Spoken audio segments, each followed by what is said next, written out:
सांस्कारिक प्रतिष्ठान को आधार एक आइडियोलॉजी के आधार पर। सर आज नेटवर्क प्रॉब्लम है कुछ। नहीं, आवाज आ रही है क्या आपको? नहीं, आपकी आवाज थोड़ी हल्की कम आ रही है सर, सुन पा रहे हैं हम। मेरा आवाज आ रही है? अब बहुत बढ़िया आ रही है, बोलिए सर बोलिए। हाँ, देखिए, जैसे एक व्यंजना में मैं कह सकता हूँ, जैसे भगवान श्री कृष्ण जो है वो कंस को सपने में भी आया करते थे, वैसे ही कांग्रेस को हमेशा संघ, हर मुद्दे पर संघ संघ संघ करते रहने की आदत, संघ का डर बना रहता है। देखिए, दो तीन बातें बहुत स्पष्ट है कि कम से कम हर इतिहासकार अलग अलग इसकी व्याख्या करते हैं, लेकिन 1 से 2 मिलियन के लोग के आसपास लोगों की जान गई, 75,000 महिलाओं का बलात्कार किया गया, ऐसा इतिहासकार लिखते हैं। करीब 1.5 मिलियन लोग जो हैं वो विस्थापित हुए, इधर से उधर विस्थापित हुए। और इसलिए हुआ क्योंकि मुस्लिम लीग ने ये अभियान चलाया खिलाफत आंदोलन के पश्चात कि भारत के अंदर 2 सभ्यताएं हैं, मुस्लिम और हिंदू, और दोनों साथ नहीं रह सकते। हमारे प्रतीक पुरुष अलग हैं, हमारे इतिहास पुरुष अलग हैं, हमारा मजहब अलग है, हम आपके साथ रह नहीं सकते हैं।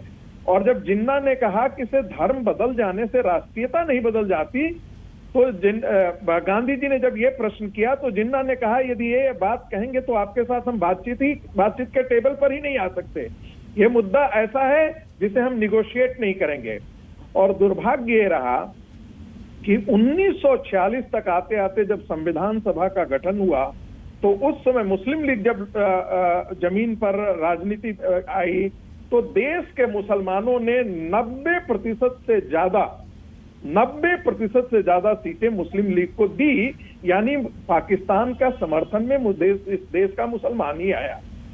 मैं यह भी कहने के लिए तैयार हूं कि 1924 के बाद जब आजादी की लड़ाई लड़ी तो देश के मुसलमानों ने भारतीय राष्ट्रीय कांग्रेस जो है वो आजादी की लड़ाई लड़ रही थी, लेकिन देश का मुस्लिम लीग जो है वो पाकिस्तान के निर्माण की लड़ाई लड़ रही थी, जिसके साथ अंततोगत्वा चले मुस्लिम समाज रहा। यदि देश का विभाजन हुआ, इतनी बड़ी विभीषिका हुई, तो उसे याद करने में क्या, तो कायदे से 1947 से होना चाहिए था। इतने लोगों की जाने गई, क्या हम वो स्मृति चिन्ह हमें अपने पास सजो करके नहीं रह सकते? जो देश अपने इतिहास को भूल जाता है, इतिहास उसे दोहरा देता है, और शायद ये इतिहास उस कगार पर हम आकर के फिर खड़े हैं। क्या उर्दू और हिंदी की समस्या विभाजन से पहले थी, वो खत्म हो गई? क्या धर्मांतरण का मुद्दा खत्म हो गया? क्या गाय हत्या का मुद्दा खत्म हो गया? क्या धर्मांतरण के मुद्दे खत्म हो गए? क्या ऐसा नहीं है कि संस्कृत की जब बात की जाती है तो कहा जाता है भगवाकरण हो रहा है?